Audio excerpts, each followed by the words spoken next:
Alrighty, folks, welcome to our live interview show today. I've got a great one for you. I've also already heard this cat on somebody else's show. This is Reed Richard from Bending Reeds, and he is coming to us from Louisiana, right? No, No, I'm coming from no, British Columbia. British Columbia. Sorry. Okay. I put you down instead of up. Why did I think Louisiana? But anyway, he's coming to us from British Columbia, where it's that's a really cool place to be. I've been there. It's lovely up here. It is lovely up there. People think of anything Canada as cold, but you're probably not that cold right now, are you? No, I'm on the Salish Sea on Salt Spring Island, and Mhm. it's 7:30 in the morning, so it's probably I think it's about 4 degrees Celsius out right now. So not bad. No, and it's likely to get up to 10 to 13 degrees today. Sweet. Yeah, so Sounds the like where grass I will lived start in growing. Oregon. Yes, except probably a little bit sunnier. A little sunnier. Yeah, we had a lot of rain. Anyway, tell us, who are you and why in the world would you want to be on my show? Wonderful. So I'm Reed, as we've already mentioned, and amongst other things, my reason for coming on is I love the information that you're offering around having a whole lifestyle approach. And so I live on this small island. I've moved into a new home where I can now have chickens here, and I have a small greenhouse and a small growing area. I love producing food. I have a separate plot of land. It's 3/4 of an acre to actually do more of a farming thing. Although I've noticed that farming means that you're making money from it. In the last couple of years, it didn't really make money. And I was like, should I change the name of this because it's not No. making money? No. And in fact, this year I'm actually expanding that operation to utilize almost the entirety of the area. And I think it's so important to know that like any kind of natural disasters can happen. A natural disaster can even be like losing your job. So I work for myself, otherwise known as I work for other people, because how can you actually work for yourself? And Yeah. in that, I'm always looking for what do I actually want to be doing? So right now I'm in the process of, I'm selling a little bit of eggs to pay for the bird feed. In the farming, Cool. I'm going to be selling potatoes and squashes mostly, but possibly some basil as well. And then I think of myself as a glorified farmhand on my primary job. And I also do a bunch of different landscaping for other people. And this year I've just been chatting with other friends and realizing, oh, I started off life wanting to be a musician, and I love many different forms of art. And I was like, I'm just going to start making a lot more music and making a lot more art. And now I've got it in my head that come November, I'm actually going to do an exhibit and a show and start actually putting my work more out there into the world. And I know that a lot of people get caught up on like a toolbox fallacy where you need the special tool to do the thing, or you get caught up on it's can be intimidating getting up in front of people to put your what you love out there to the world. And to have a conversation around all those things, along with I'm a father of three, those were all home births. I live with almost 20 people. People fluctuate in living situations. And in your audience, I hear a lot across all these different topics. And I thought you would be a great person to chat with. And I love that you put forward an invitation for your audience to contact you, to come on and share about their life. So I don't really have like a product per se that I'm offering today to anybody, but you could go and check out some of my older music online or a book that I wrote. And just sharing our stories so that way other people realize like you can do a lot. There's so much that we can accomplish, and it's just about taking little steps every day. Whether it's the my three things that you've offered, which I really appreciate, to just hearing from different people living a different lifestyle. And I wrote in that uh, life as an anarchist is my theme for the show, because that's a perspective I've held since basically high school when I first heard about anarchists. And I was just like, oh, I love this. And this relates to jazz and improvisation and that notion of like, it's not necessarily about playing a particular song. It's about listening to each other and having a conversation and recognizing that we're like these beautifully interwoven voices that are talking or playing music at the same time, but we have to be deeply listening to each other, and how that kind of conversation feeds into our relationship with the earth and how we can deeply listen to the earth instead of just forcing it to do everything we want. And then in that communication, I find that there's a richness of life that comes forward where suddenly everything just gets a whole lot better. And I loved hearing your stories when you're walking your dogs about finding the different wild forage plants that are out there. I think that eating wild foods is really critical to my own personal health and vitality. It's like one step above growing it for yourself or having that kind of relationship, in my opinion. Yeah, I really like the wild plants. I'm going to ask you this next question, and if you see me disappear, just keep going. My internet needs to be reset, so I am going to Sure. disappear, but they Okay. will still hear you. So, how in the world did you end up on an island? Like, talk about that. Sure. Well, the first island I wound up on was the big island of Hawaii. And so to wind up there, I started off bicycling around the United States, a little bit of Canada. I was born in Massachusetts. And while I was on that bike ride, I was doing a lot of meditating and just trying to deculture myself from the world I grew up in. I thought there was some major problem and I couldn't quite identify it, but I knew if I could just breathe with the natural world that something important would come through. And in that, I was guided to go to the Big Island. And while I was there, I met my wife. We had our first child. She was from Toronto. And so she didn't really expect to have a child and get married while she was on the Big Island. And at a certain moment, she was like, I'm leaving. I need to go back to Toronto. And I was like, okay, I need to have a relationship with my child and my partner. So I'm going to leave too. And off we went to Toronto. We got there in December. That's a rough transition. I'll leave that story like that. And we accomplished the few things we needed to do there, wound up in Santa Cruz, California for a bit. And then when it was time to leave there, we were sending out messages through our friends network to see where could we rent.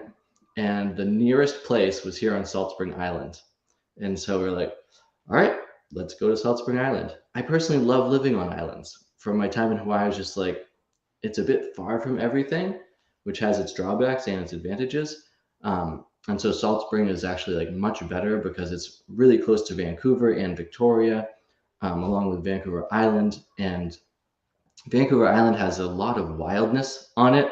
So if you want to see like the actual ocean, it's right there. I do love the ocean. It feels a little tame living on the sea, but it's better for the children if they want to go practice sailing and other forms of being on the water. And we do get orca whales that come by every now and then, so you still do get a large amount of that.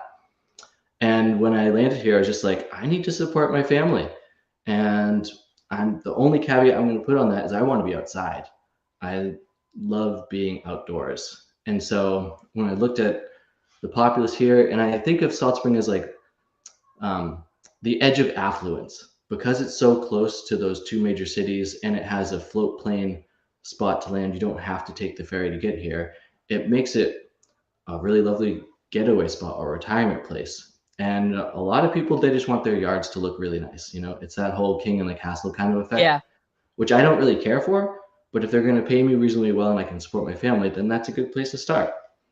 And because it's a small island, everyone really wants to know who everyone is. And so once you put yourself out there a little bit, then your name travels around that like, oh, he actually works. Oh, he'll actually show up on time. Oh, he'll actually work a whole day. And those things actually matter here because island time can take place for people wherein like they're an hour to an hour and a half late for things. Or are they leaving an hour to an hour and a half early to go do other things? And so you have to have like some amount of like, this can happen. And then I'm also at the point in my life where I'm just like, I like being on time. So I'll schedule events to happen at like 6:47 to 8:47 because I want people to know like this isn't like a clock thing. This is It's a not on island point. time. That's it. Yeah. Yeah, it's funny. I think you and I were talking about time Nazism before we started the show because I like things to be on time. And I Yes. like when I say something's going to end, I really want it to end on time if it matters because people plan their day for this slot of time, right? And if they come to one of Absolutely. your events, then and you go an hour over, that's kind of rude because they don't feel like a lot of people don't feel like they can just leave. I will just leave. Totally.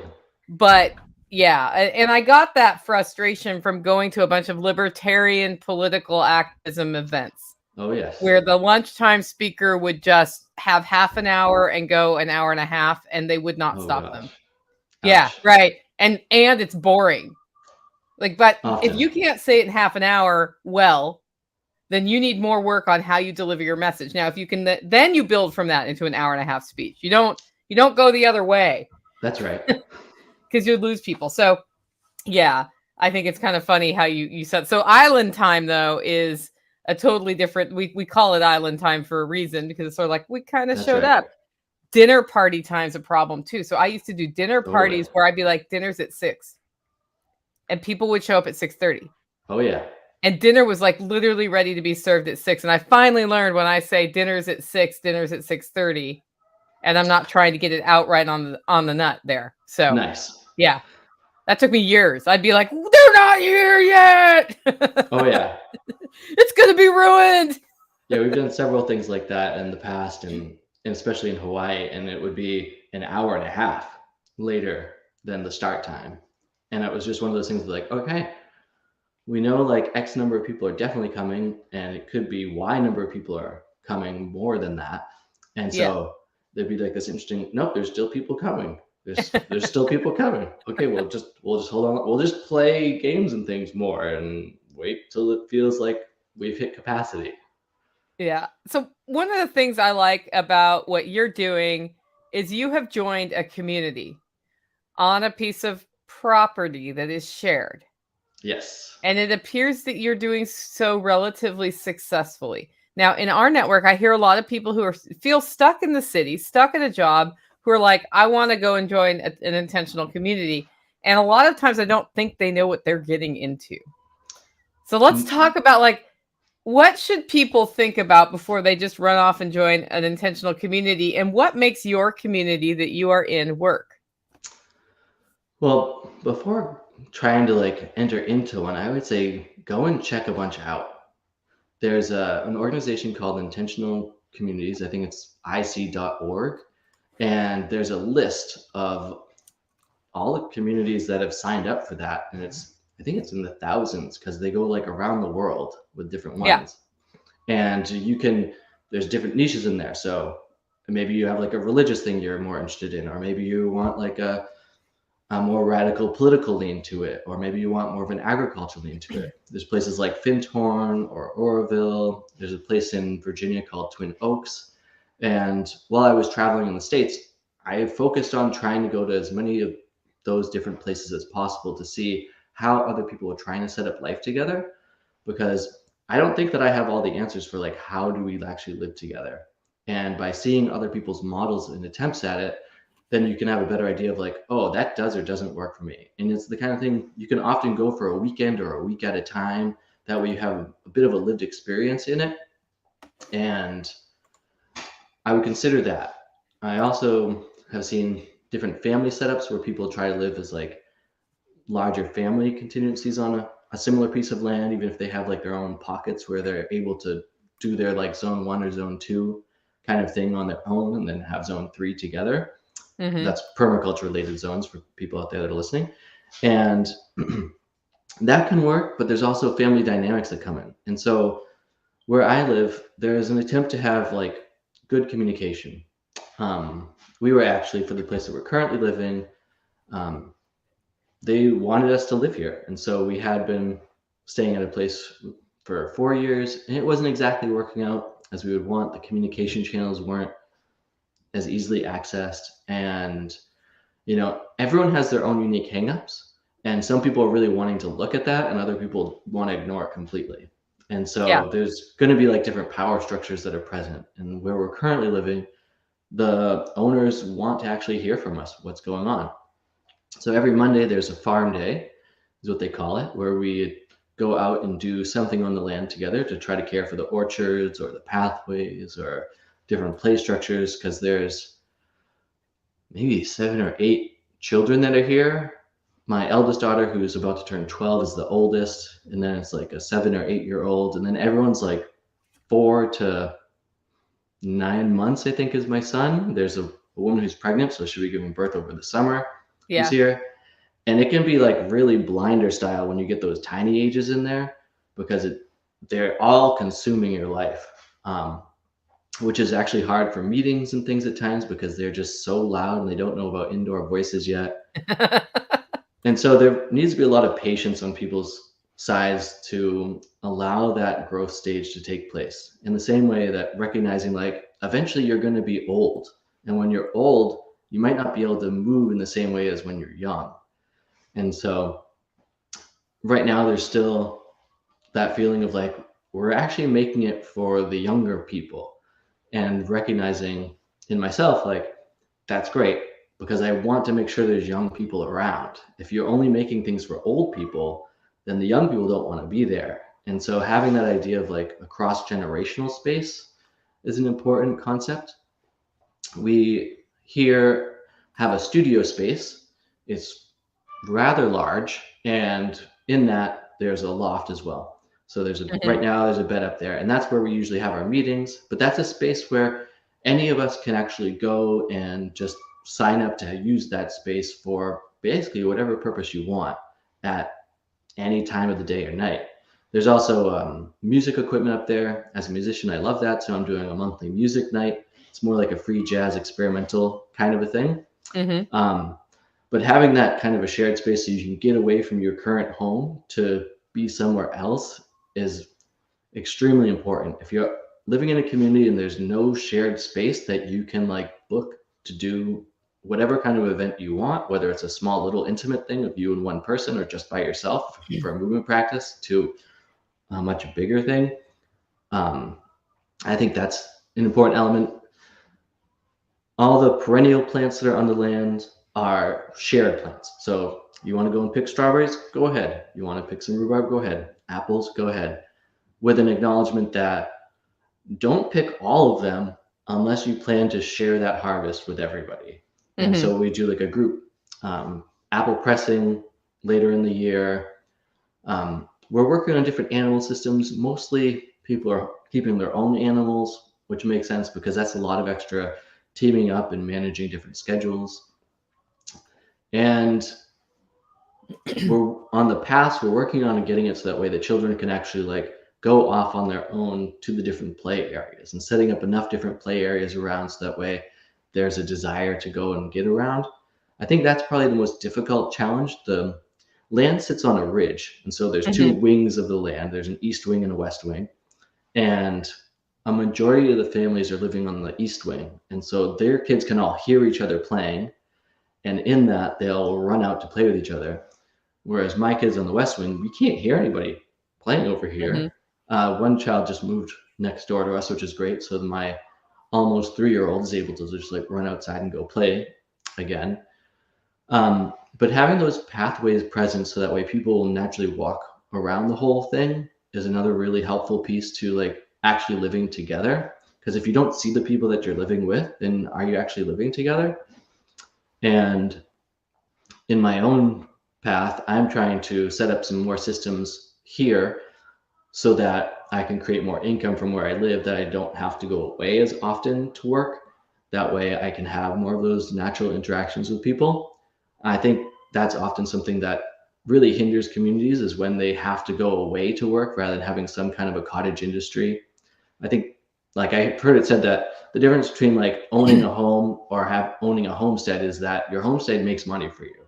That you Mhm. can actually like it becomes an asset. And in that you're much more likely to actually experience living together rather than like working a 9 to 5, coming home, being tired, eating and falling asleep, or not having time and energy to meet with other people. And that goes for like having especially the smaller kids I find is they're so needing your attention that by the end of the day, you're kind of exhausted from it. And that can also limit your engagement with people. So just recognizing like what stage of life are different people at and where is their natural desire to meet. And the idea that you're going to probably have to stretch yourself a bit, especially if you're coming from a space that you haven't lived with other people in this way before. The notion that like not everyone's good at reaching out to connect. And so being that person who actually stretches yourself to connect, to create a time and space, to realize like what does work and doesn't work. We've tried evening potlucks and the kids are just melting down and those dynamics of politics are somewhat terrible, and some people are okay with that. Other people are like, this is too much for me. And That's so it's too like, much. we should do an afternoon potluck instead, like 1 o'clock or something. And then the kids can actually play and get their energy out. And if you plan it right, you can actually have it so that way the kids fall asleep earlier in the night because they've gotten a chance to like really engage with the other people at their energy levels instead of me throwing little children up in the air and getting a great workout, but then being like, okay, I'm going to sleep now. Yeah, I find it interesting how things like that, like getting together with friends and family. When I was growing up, I was lucky enough to be in a fairly, well neighbored community, so the neighbors got along, and I have a robust extended family, and that was in Oregon, so I don't get to see them as much.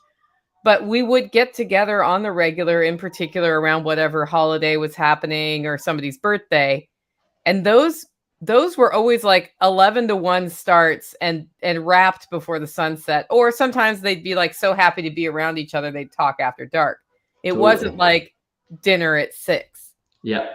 And that's exactly how it worked. All the kids came over, vast woods outside. We just like exploded into the woods and disappeared and came back and ate food and disappeared. It's all served potluck style or, like a buffet rather Yeah. than, it was rare that we'd have a sit down meal, like maybe for a Christmas or something more formal that would happen. But it was mostly just everybody brought something and, people had their specialties. And that works really well from an extended family standpoint. The older generations, it's harder to see to drive at night if you're traveling somewhere. So Sure. if you wrap before dark and can get home before dark, that's great. The kids are not melting down because they're super tired. I know that I feel like screaming and throwing a fit at about 6:32. So like starting a project at 6 o'clock at night for me is not how my body likes to work. Yep. Other people are different, but that's just not, I'm right there with you, kid, when they're in that mindset. So I think what has happened with modern society in the cities is we have our family pods have shrunk to just the nuclear family, right? Totally. And then probably nuclear was the right word and I said that wrong. Anyway, I don't know now. So that whole like core family, and then we are set to weird schedules because of work.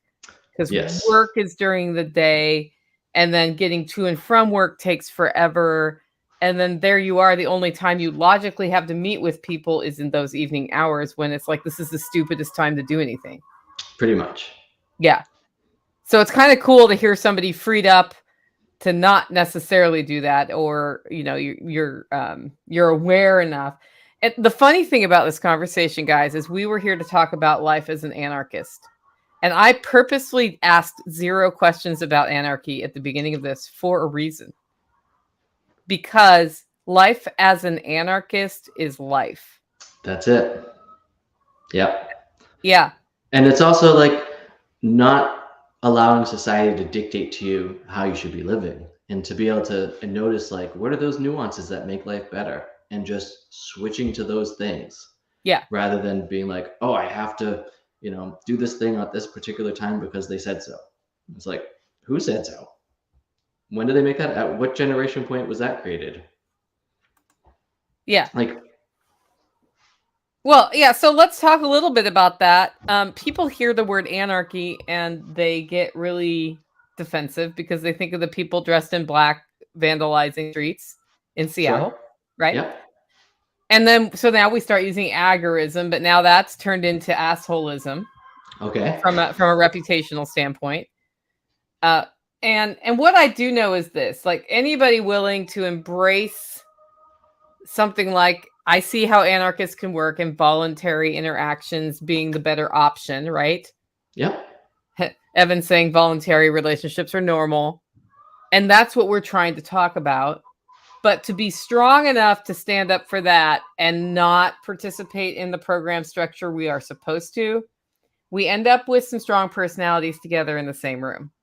Absolutely. And thank goodness. Yes. But because of that, there's this my way or the highway thing that just like counterintuitively sometimes happens in the anarchist world, right? That's not true anarchy. I'm like, I don't care what true anarchy is. I'm going to go live my life, man. So talk And about how aware or how deeply have you dove into um, just sort of anarchist philosophy, and how has that impacted choices that you've made in your life? sure. Um, so I mentioned that I found out about anarchism in high school, and it was the Haymarket Square riots of Chicago that happened, and the essentially fake trials that took place where they then executed anarchists that they deemed had caused the riots. Um, and with that, I learned about the workers' rights movements of the early 1900s and how anarchists were involved in that, and the notion of like, yeah, we went from 16-hour days down to 8-hour days, and a lot of that was because anarchists helped to organize people and to free us up. And even at an 8-hour day, if you don't like what you're doing, it would be nicer to work a 6 or a 4-hour day. And but all those things were squashed by industry and collaborated with the government and other organizations. We'll leave that history piece to the side. When I just before I started really doing a bunch of my traveling, I took a trip up to Montreal, and there were two hitchhikers on the side of the road with guitars. And as a musician, I was like, I am going to pick them up. Let's see where they're going. This could be interesting. And they were two young fellows going to a rainbow gathering, which it happened in national parks a lot of the time, to basically say like, this is our land. We can gather here en masse and exist. And so they range from like on the smaller versions, 20 people up to like over 1,000 people getting together to hold space for like a week or more, depending on the year and the context. And all that happens anarchistically. And these two guys are like, we're anarchists. And I was like, oh, this is even more interesting.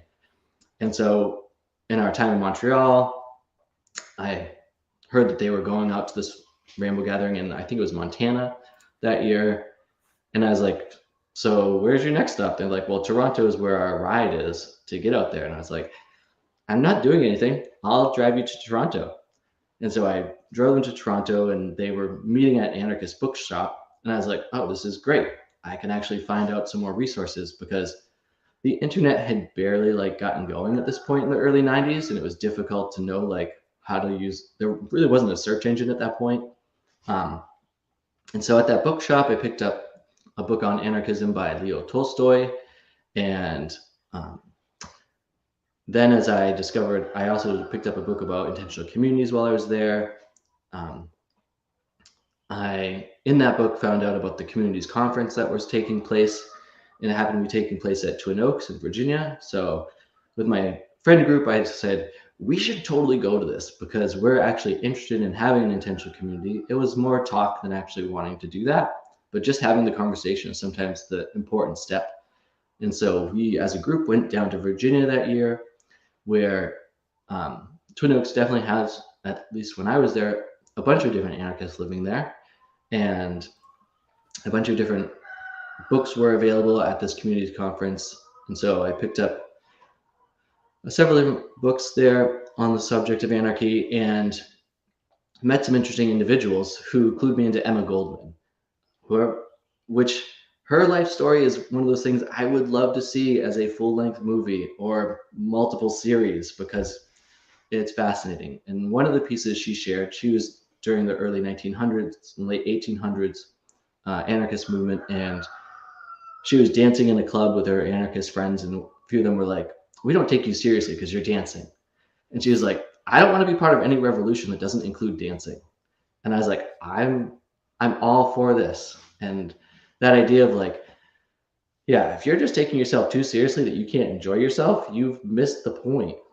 And so in my like continued search with that, I met different individuals who, they're having the conversation like, which group of people is the worst? And this one fellow I met was just like, actually, try some species guilt. Every human is somehow involved in this just being a bad situation right now. And I was like, oh, this is great. And I was like, we're all implicit. It's really hard to live a perfect life, to not harm somebody in some fashion. And that idea of the non aggression principle is crucial to anarchism, in my opinion. Although I've also met anarchists who are pacifists, but when they see, whether it's old growth forest being cut down or some other version of like the earth being harmed, they'll go out there and they'll destroy some property. And that notion of like, yeah, if someone's trying to burn down your house, you should stop them. And that idea of like, where is ourself and what defines ourself and how should we protect ourselves comes into question. And the notion of like, you can be all do not harm, but where are you actually drawing that line of like, when is the harm being caused and how can I stop it from being caused? And we all have our own variations on what we'll do with that. Um, but I find like all those aspects to be like really integral to the idea of anarchy. Like I don't want to cause harm. At the same time, at my farm, I will use a tractor now and then because it's so far away from me. I cannot keep the weeds down. I will use, a mulch cloth made of plastic at times because I can't keep the weeds down. And if I'm going to actually have a crop of something, sometimes that's needed. At other times, in discovering like different pieces about anarchy, I love playing jazz music or improvisational music, as it seems more appropriate this time. And that notion of what key are you playing in comes into question sometimes. And sometimes, like, I'm not playing in a key. And in fact, whatever key I hear you playing in, I'm going to play in an opposite key just to have some contrast there because I find that dynamic tension to when it comes to a resolution of something, it just feels so amazing. But if you never give space for the tensions to be there, then you never get that great feeling of resolution. And so that idea of like there are strong voices in this area, and that idea of like, yeah, it's by having those strong voices actually communicating from a place of like, I actually want to hear you. I don't want to just talk over you or shout so loudly that like no one else can be heard. And when we actually hear each other, maybe you have a salient point that I actually need to hear so I can adjust my own view and learn more about how to live a life that I want to be living. And so I have a bunch of friends with strong opinions, and it's so fun to like have them question me on different things. Some of them like to vote, as a for instance, and I generally speaking don't vote, and they'll be like making their points about why I should vote, and I'm just like, I just don't see these organizations doing good things with the power that I give them. And so I don't want to participate and tacitly give them my power. I would rather just say, I didn't sign up for that, so I'm not actually participating in it, but I'll take whatever benefits I can get from it because, we live in a crazy world. And it's interesting when I'm able to point out to them the notions of like, yeah, like they're not doing good things with your money. And by you voting, you're actually saying that you approve of that in one fashion or another. And you can go and try to change the system, but I find if it's not on a very localized level, this doesn't seem to actually do much. And so to watch people's brains start to spin around and be like, oh, you're actually making some really good points here about why that doesn't matter. And I'm like, I want to know that my garden is growing well. I want to know that I have hot water in my bathtub. I want to know that my children are happy. I want to make sure that I'm not just getting them to go along with whatever's happening, but to actually think through things and to build a better life for themselves. I don't have all the answers. I don't even know all the directions that they're going to go in. As an 11-year-old, my daughter loves baking. And so we're highly encouraging her in her baking enterprise, which includes, being entrepreneurial about it. I'm sure you're familiar with CSAs. Where people get. So we've started a CSB, community supported baking, and she'll make all these cupcakes and sell them. These are really high level cupcakes. And just the joy to get to see her bring that to people, and then the joy that they get out of it, so that she gets to see people's responses to all that. When technically at 11 years old, you're not allowed to do a job because of worker things. Rules. That's right. Because of rules. Because of rules. Yeah. And so now, mind you, like I mentioned to you, I just built this room that I'm sitting in. Yeah. And I did use a ruler at times. They do have places to engage with. But it's also really fun to do carpentry without rulers and just do everything by eye. And so I also learned about permaculture during all that time, and I feel like Bill Moulton and many of the other permaculture founders and individuals are actually working from a place of an anarchistic standpoint, wherein by if you're constantly going by a rule set of how you're supposed to garden and engage with the earth, then you're not really listening to the world around you. And that notion brought in from music of like, you need to listen deeply to actually play with others. And the sense of like, by creating dynamic tensions, you can create a more beautiful situation. By having the landscape will offer restrictions that you have to work with. Like, I live on a slope right here, but there's only so many spots where a pond can go. And so you have to work with what you're dealing with rather than trying to just force your own way onto a situation. And that sense of force goes back to that non-aggression principle of like, how much energy do I really have to expend to change the situation to be what I want it to be? And does it actually bring forward a benefit in my life and in the life of everything else that's around? Because we really do owe our existence to that like top 6 inches of soil and the fact that it rains. And so when I get down to like the brass tacks of what does it actually take to live here, and what's the difference between actuality compared to like all the noise on most of the screens that people are watching, or the propaganda that people pick up as newspapers or magazines or whatever it is, and just letting all that go, because it for the most part doesn't actually come into our life and affect us. And when it does, I would rather have a strong group of people who are around to stand up next to like me or whoever needs the help and be like, we're not going to let this take place. That's how we got an 8-hour workday, is that a lot of people stood up. A lot of people put their life on the lines. The civil rights movement was a lot of people standing up and saying, this isn't right. We're not going to do this anymore. And people died in that process. And the notion of like, don't fear death. It's worth dying to live a better life if that's what it's going to take for the next generation to live well. And I feel like individuals who are on an anarchist path kind of understand that like death is a part of this. I don't need to be right about everything. I have strong convictions, and it's hopefully like a strong opinion loosely held, so that should more information come in that directs us into another area, it's like, okay, I'm not going to just stand here like it's the final fight. I'm going to actually move to where the situation is better, or even if that's in my own mind, just allow my mind to be in a different place. I grew up Catholic, and at one point there was the whole child molestation thing in Massachusetts, and that's where I was from. And I was like, that's it. I'm done. I can't possibly take moral ideas from an organization who's willing to hide people who are clearly going against the moral foundation that they're putting forward. And there's a long history of this being the case in terms of just not lining up in that regard. And my grandparents were like, you have to continue this. And I'm just like, nope, I don't. I do not. I don't.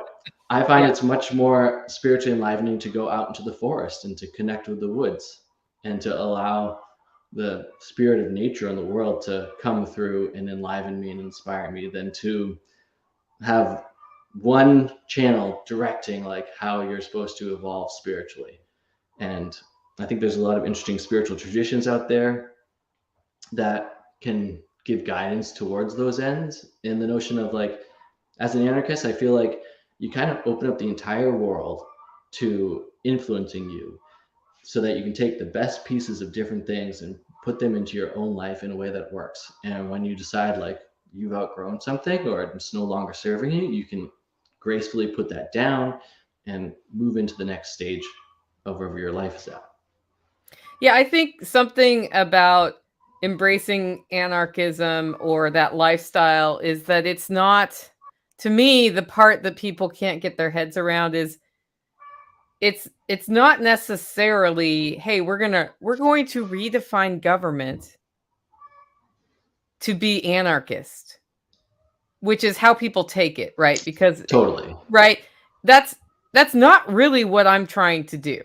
I don't think that's what you're trying to do. What I'm saying is I want to choose my relationships and choose my life and take responsibility for it, and I don't want to hurt other people, and I don't want to be hurt. And I acknowledge that human nature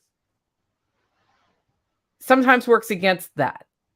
And That's so true. we are using this as a guideline to aspire towards being better, to evolve into something better. And the only way I see that happening successfully is an evolution, not a revolution. I And agree. you know what I'm saying? And so Yep. I think that's very hard for people to wrap their heads around because they've been programmed to think society has to work with state borders and country borders and these structures that make the rules that are followed. And, you know, we were kind of talking earlier about people are doing things because of the rules rather than asking, is that rule ethical? Is Right. that the ethical thing to do? This is how we murdered Jewish people in camps, right? But that was my job.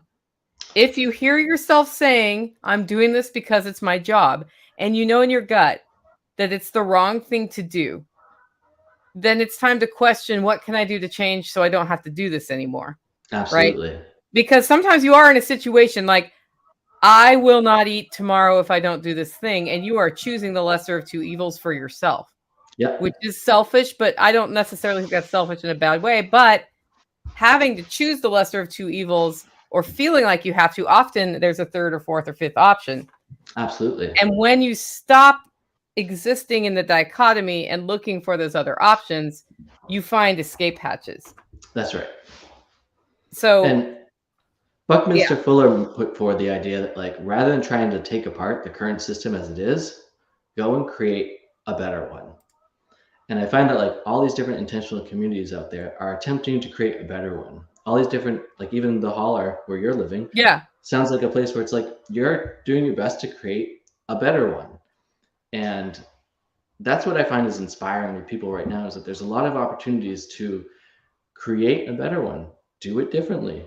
Go ahead. yeah, Like, even John Willis's place sounds like he's doing his best to create a better one and do it differently, and acknowledge that, like, you mentioned the different kinds of people, or that people can work against these things.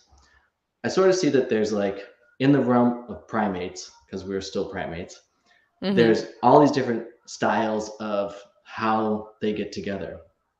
And so in the human world, I see that there's, like, essentially two different kinds. There's people who are trying to live a regenerative lifestyle, and there's people who are, I'll say, even unknowingly living an ecocidal lifestyle Or extractive.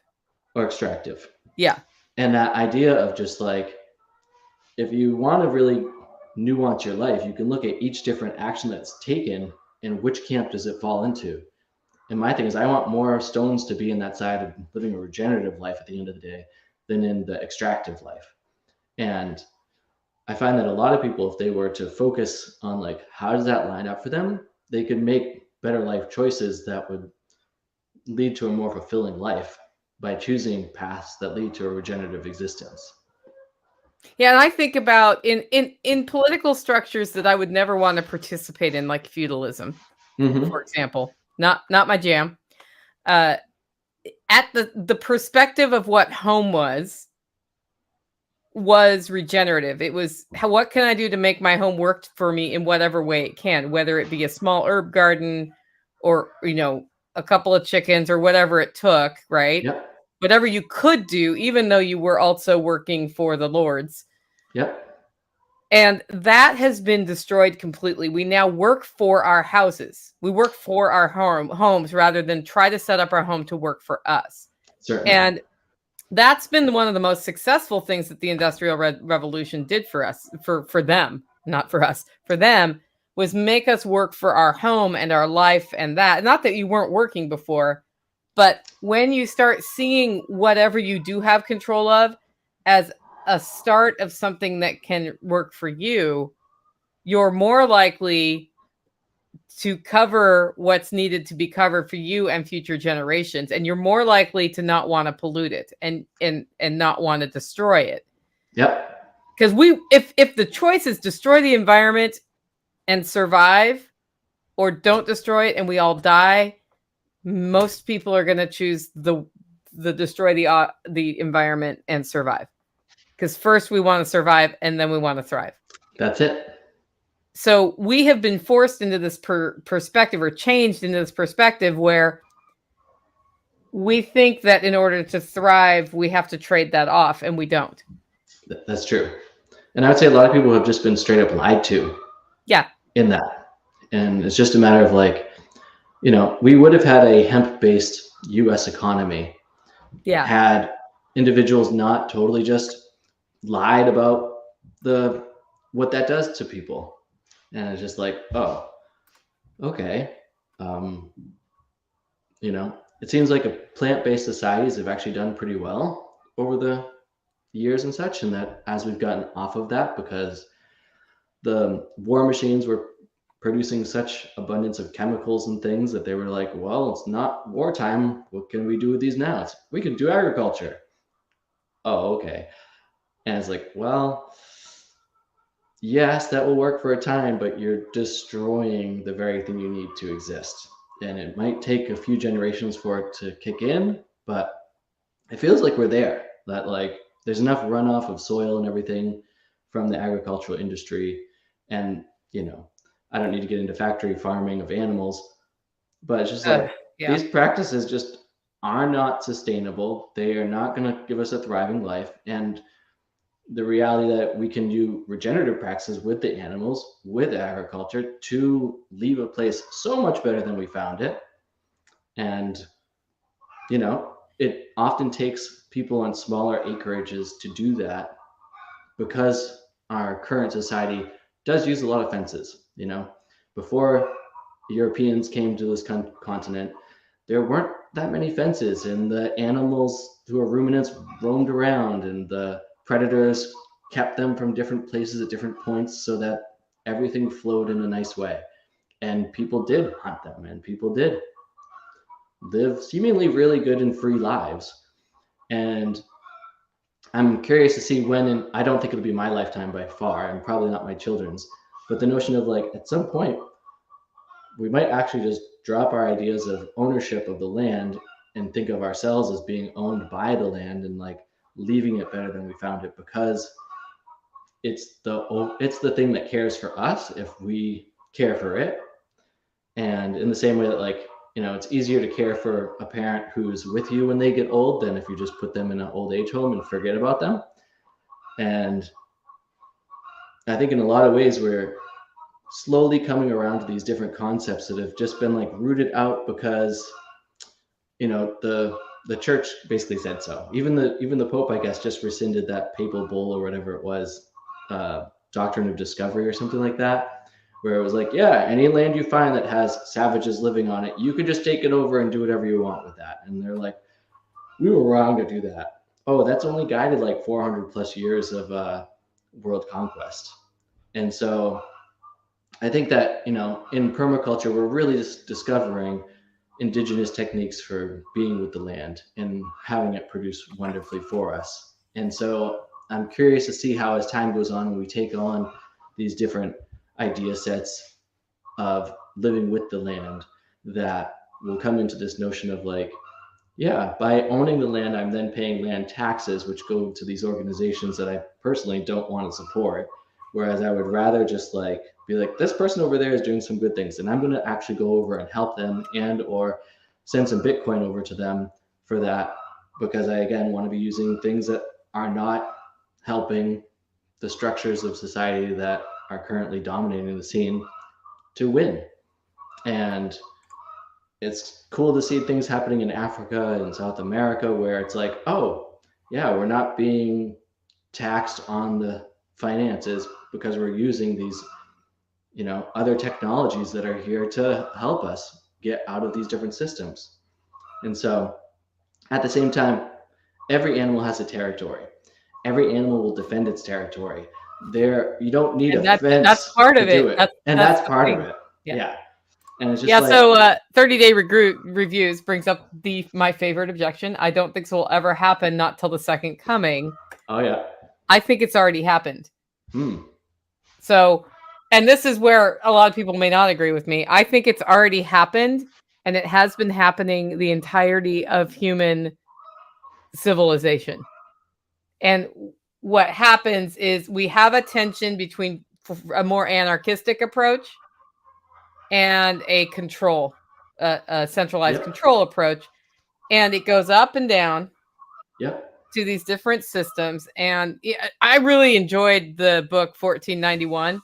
Okay. which was what it was like in, a study, anthropological study of what it was like before the settlement happened, the latest wave of settlement here, Right. and how that influences anarchist philosophy, Mm-hmm. because there was anarchy already working. Absolutely.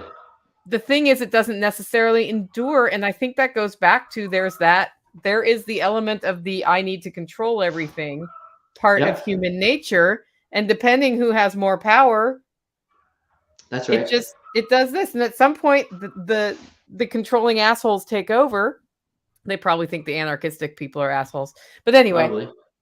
and it causes pain, suffering, destruction, poverty, people to die. But just because the anarchist tendencies tend to be higher at another time doesn't mean all of that goes away. Totally. And that's where I think when we're talking about it, it's not like anarchy solves all the world problems. Certainly.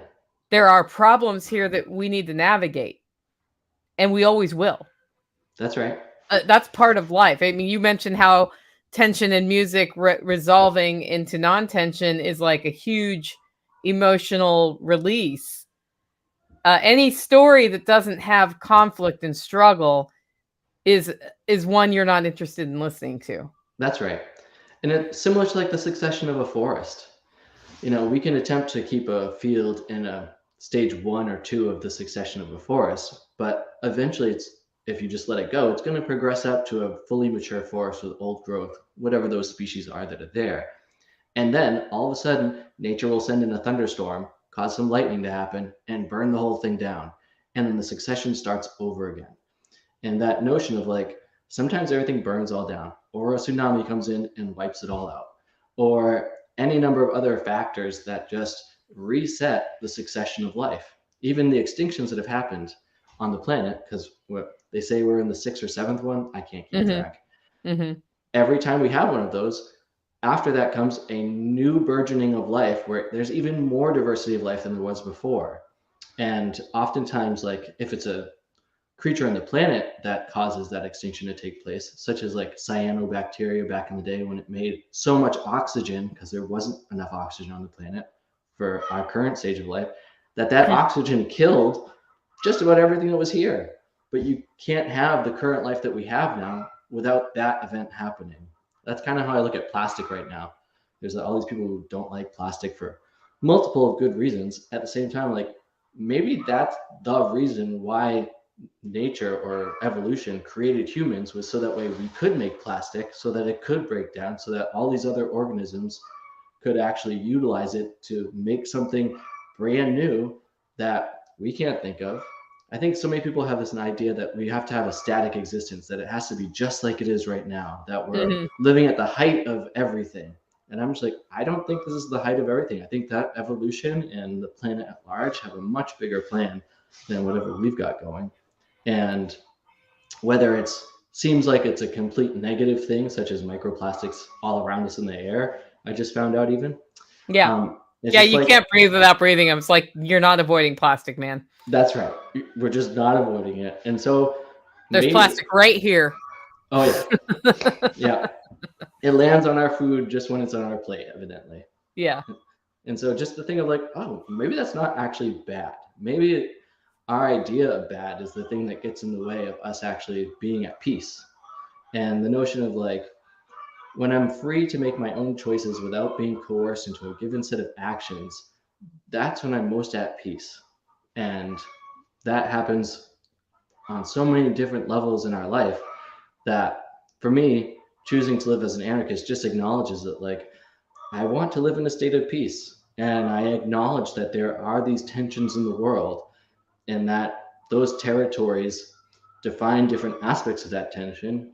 And I would rather live with that on the front side than to hide behind a given set of patterns that are just like, I can call this person over there and they'll come and stop that thing from happening. I'd rather just go to my neighbor and be like, this kind of bothers me. Could you do something different about that? Or from this time to that time, could you maybe not do that because I'm in this other space? And if they're like, no, then I'm like, okay, well, I'll figure something else out. Mm-hmm. And sometimes that is, I'm going to move. Like if you're living in a city right now and you're not liking it and you're hearing the kind of life that Nicole's living, or maybe myself or any number of the people that you chat with, and that sounds like something you want to go to, it's like sometimes you need to leave where you are. You know, when the whole thing in Germany was going down back during the Second World War, a lot of people just left. They're just like, Yeah. I see what's happening and I'm going to leave.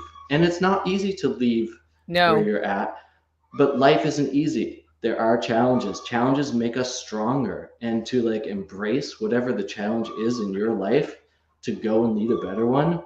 Like when I moved from Hawaii to Toronto, there was nothing easy about that. Even coming here to Salt Spring, it wasn't actually easy. It was just a matter of like, okay, this is the next challenge. I'm going to face what this challenge is, and I'm going to make a good life for myself in the process. And all of it's temporary. We're all temporary here. No one's going to live forever. And on the idea of like, what am I leaving when I'm gone? My personal plan is like, I want to leave more soil on the ground than when I got here. Yeah. And I hope to be buried in that soil so that other organisms can eat me up and turn me into whatever. And, you know, I was actually listening to a lovely CBC podcast. That's Canada's network. It's called Ideas. And Thompson, I don't remember his last name, which is too bad. He's an Indigenous fellow um, from here in Canada. And he was talking about death and just this notion of like in their culture, when people die, they're actually even more here with us because they acknowledge that basic science reality that you become the earth, and the earth is all of our different ancestors being present here with us, in that sense of just like they don't go to purgatory, they don't go to hell, they don't go to heaven. All those places are here on earth right now, depending on how you relate to it. And I think that that's just like a great reframing of like, you know, if you're living in hell right now, that's a mental, emotional, potentially physical and spiritual thing that you have engaged in, and it's up to you to change that, not only in yourself but in the world around you.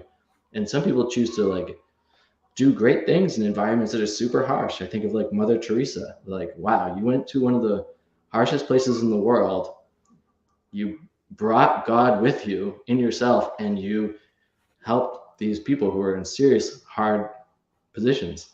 I think of the same thing for any number of other people who created great change in the world. It's just like they brought with them that sense of like, I have a purpose here. I see this bad situation that's here, and I'm going to make it better. Sometimes that's even me just relating to the landscape. I'm just like, okay, we're at this level of succession here. I want to help all the different organisms of the soil.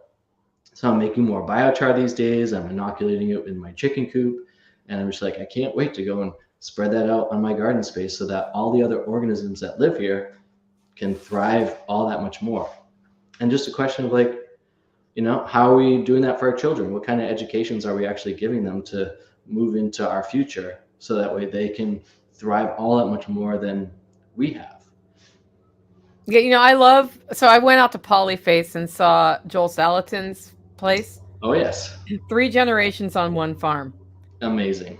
And I think about, I've seen a number of deaths at my age in my Mm-hmm. family, different aspects of it. And when my grandma died, everything she had fit in a single bedroom. Right. And she Yep. had less than $6,000 left to her name at that point. Yep. Okay. And that was enough to pay for whatever, funeral stuff, travel related to people getting there, all of it. And there was basically no money left. And everything she had, almost everything she had in her room that wasn't like clothes that you're just going to give to Goodwill, had a little note about who she thought should get this when she died. Right. And I'll reach back here. This was my grandpa's. Whoa. Yeah. That's See this, so this big cool. guy, really big. That didn't have a note on it, but I asked for it because when I was a kid, I started fires with that thing outside. It had a different handle at the time. My dad saw that the handle had been broken, and he knew I wanted that magnifying glass, and he made the handle a replacement handle before he sent it to me. And I think about that aspect is kind of what's missing sometimes, is that Mm. thinking about, okay, this thing is a useful thing. This is how I'm going to make it endure for generations after me by redoing the handle so it's more durable, right? Yep. We've stopped thinking that way. And at the same time, like the contrast to that is people who will not downsize anything. And I Yeah. think about, like, if I died tomorrow, somebody's got a lot of work here going through all this shit, right? So as you get older, you need fewer things, and the generations behind you can use those things to create value. So if you're passing it on to them, then they can use it moving forward. And it's not like now I have this overwhelming situation because grandma died, and it's a 5-bedroom house crammed full of things that nobody wants. Because what we see Totally. right now is that it's a 5-bedroom house crammed full of things that nobody wants, which is why if you try to go sell an antique right now, I mean, some antiques command some money, but mostly it's so Sure. much junk that nobody wants to deal with, right? Absolutely.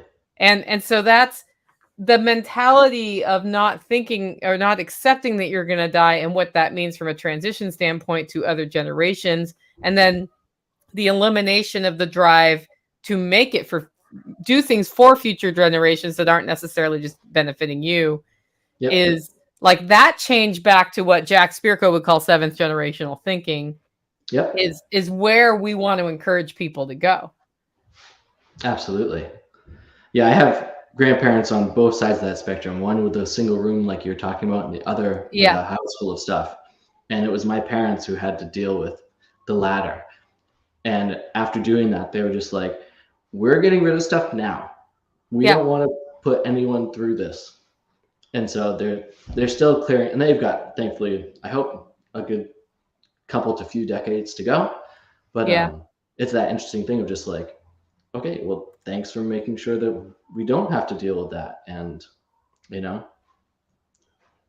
there's not the interesting piece of like, what is the legacy that you're leaving behind? And if leaving all that kind of stuff behind is the legacy that one leaves, that seems more just like an awful thing to do to somebody than to acknowledge, like, I thought this stuff had value and now it doesn't. Yeah. And let's find the best way to deal with that and not leave a mess for somebody else. And for generations, I feel like, you know, you talk about antiques, and I wonder, like, do we actually need a different word for antiques? Because it seems like there's an amount of time where something becomes an antique, and I'm like, I Yeah. think that the age just has to get older and older and older, because those things that were really well made, Yeah. that were antiques when like we were kids, are, you know, that stuff is still really good, and you would want that because it was made really well back Yeah. then. Whereas like the current stuff, it's like, oh, if it was made in like 1970, I don't know that I need that. Yeah. Yeah. I've got a really old table, probably from the 40s, Nice. antique dining room table that I grew up with that I'm going to sell. Yep. I just told Tactical, like, there is no room for it in my house since the kitchen remodel. Like, I Oh yeah. could cram it in, and because I have a sit-at bar in the kitchen, so I can see, like, it's perfect for my lifestyle, and perfect. My house is smaller than would warrant a formal dining room, like a room dedicated to that. As much as Sure. I love to gather people, Yep. if I ever have a formal dining room, it'll probably be out there completely disconnected from the house, where it'll be a community space. So I'm looking at this table, which I've loved my whole life. I have many awesome memories sitting around that table in many different places, starting from when I could first remember it about 3 years old. So it's hard Amazing. to let go of, but I'm literally going to go list it for sale this week. Wow. And I'm hoping that it will actually bring somebody and bring somebody else joy. But if it doesn't, I'm going to be a little sad if I end up burning that thing. Totally. But it's really cool. It like has 2 leaves, so you can seat 20 people around it, or 4 to Whoa. 6. You know what I'm Right. saying? And Yep. it's really cool. It was made during a time where veneer was something that was starting to be experimented with, or was experimented with. So there is Oh some yeah. veneer on it, but it's solid wood. It weighs about 4 million pounds. Not really, but it's I'm heavy. sure you'll find somebody who wants that. Yeah. So I mean, but that's an antique. Totally. It's a not very old antique compared to something in the 1800s, but it's an antique from the 1900s, and And at some point now I'm seeing stuff from the 80s, like stuff from the 80s that I remember, Oh like yeah, plastic coated crap is listed as antiques. And I'm like, well, it's retro that's ish. right. Yeah. Yeah, But like that stuff falls apart. yeah. It seems similar to like the idea of the idea of antique and it being from the 80s, and the idea of like social and security insurance that people pay into and expect to get something out of later in their life. Well, the average age of death when it started was evidently 65. So they never Yeah. expected most people to get it. And it's just like, oh, well, you're supposed to update these things as time goes on. So that way it's like you only actually get this if you live beyond the average age expectancy. Not that those systems are designed to function anyway, but it's that interesting thing of like those different gauges have to change with time and with society. And if you're unable to adjust your gauge to where society's at, then you're going to have like these odd things that just don't seem to really line up very well.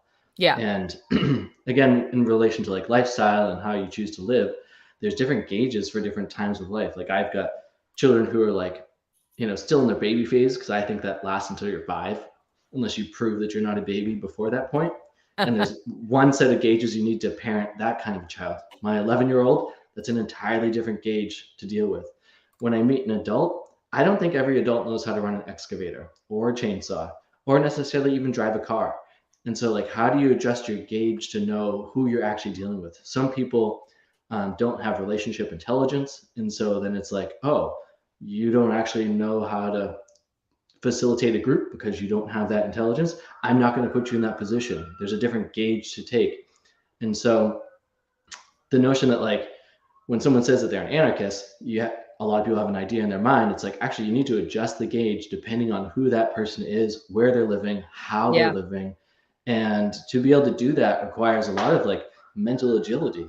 And I think that we're at this beautiful time because of the internet allowing us to communicate across these vast distances Hmm. where we're able to gauge different practices based on different circumstances and then also say like maybe that gauge is the one I need over here to do this particular thing. Whereas like I would love to have a no-till garden. That's going to work where I live. It's not going to work where my farm is. Yeah. And so just not being so married to one idea or one gauge to how to live life so that you can actually benefit from whatever strategy is going to be most appropriate to your local area. And thankfully, because of our ability to communicate across the internet and across the continents, we have access to so many great ideas that are out there. And so by choosing to focus on the good ideas that are happening, like yesterday in your conversation with Jack and John, I loved that black soldier fly piece Yeah. and researched that a bit. I was like, I should look into Uh, this again. This is yeah. actually a good thing. This could team up with multiple other things. And Yeah. to just recognize like, let those good ideas and that inspiration come through. Let the inspiration like actually fuel your life because you can do it in an apartment sized space and you can do it on like broad acreage depending on what you have available. And to not just feel so confined by, oh, someone else is doing it on really broad acreage, but I'm in a tiny little zone. It's like a lot of this stuff you can actually translate into these different spaces. You just have to open your awareness up to change the gauge to function in that. So like I want to grow mushrooms because I eat them every day. Yeah. And I almost bought a shipping container because it was built for that. And then I was like, if I do this though, I'm then gonna XYZ things are gonna happen and that's gonna affect my lifestyle. And I have a pretty good lifestyle right now. And So I'm how can I not grow mushrooms differently? totally. Yeah. So I'm growing them in my bathroom instead of in a giant shipping Yeah, I container. want to get a shelf of mushrooms here, They're but pretty great. yeah, I But don't it's know. a It's whole other system. And so when I'm like introducing new systems, I also make sure I'm not doing more than one at a time. Like yeah. I got my chickens last year. I started off with 12.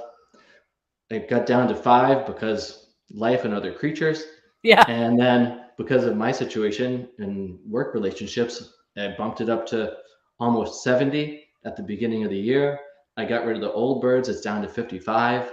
And I'm just like, okay, now with the 55 chickens, it's back to functioning again. And now I can think about the next system. But it can be too easy to like hear so many good ideas out there that you just want to do all of them at the All same of them. time. And All I of would them at say once. don't do that. Give yourself one system at a time. Make sure that if it's for a living creature, that you're actually preparing its home space for it before you bring the living creature in, because whether that's a child, like I wasn't actually ready to have a baby when I did, even though I thought I was ready. And it's like, oh, I have new lenses on because I have these this child here now. And it's like I need to reassess my life. My gauge has changed for what I thought living a good life is now that I have this child in the world. And to be gentle with yourself in that process, to know that there's learning curves, and that like the beginning of the curve often feels really challenging compared to much later on in the curve. And so, and that's even like if you're starting to like get into Bitcoin out there or these other technology pieces, it's like go slow, take your time, and don't worry so much about it. And remember that Yeah. like it takes time to adjust to like integrating new systems into your life, Yeah. and it can be overwhelming, and just breathe through that. I am 15 years in on creating a homestead. I didn't know I was creating one when I started. And I still, when I add new things, it's like, is it ever going to end? This is too hard. And then it clicks. Yep. So you got to give it time. I think the hardest thing about being an anarchist, though, is learning what's none of my business. Sure. Because I want things to be my business that are not my business. And so the better you get at that, the better like the easier it is to choose that lifestyle and realize like that person is choosing to live differently than I would. But it's their life and it's their choice. Done. Thank goodness. Okay, we're coming up on an hour here, so why don't you tell people how to connect with you? Hopefully we'll get you on again to talk about some more stuff. People were loving this conversation. 30-day reviews. Thanks for the super chat. But tell us, how do they connect with you? How can they keep the conversation going? Wonderful. I'm a bit more active on YouTube these days. You can find all of that through my website, which is bendingreads.com. It's reads with 2 E's. And I also have a Facebook and a MeWe accounts that go by Reed Richard. I don't worry about the French part of that. It looks like Richard on there. But my website, Bending Reads, would be great to hear through people. You can find my YouTube videos right through there. I'm also on Bandcamp if you want to hear some of my music. I don't think that's up on my website yet. I'm a little bit slow in getting all the different pieces co-functioning. It's the growing time of year, and so I'm putting my energy into that. Yep. You can also find out about my farm situation at orchestrafarm.com. And those are most of the places to find out about me. All right. So that's orchestra, like playing an orchestra? That's the one. I'm going to put that up for people in the chat because I heard that 30-day reviews was leaving, who always puts the links up. Thank you, 30 days, for putting up the links all the time. He hears links and he just puts them in. Amazing. Which is awesome. All right. Well, thanks so much for being on, guys. I hope you found this discussion interesting. If you have things you want to just share with us about your thoughts on anarchism or questions about it, send them to me, Nicole at livingfreeintennessee.com, and we'll try to loop Reed back in. I think it was a great conversation. I'll see you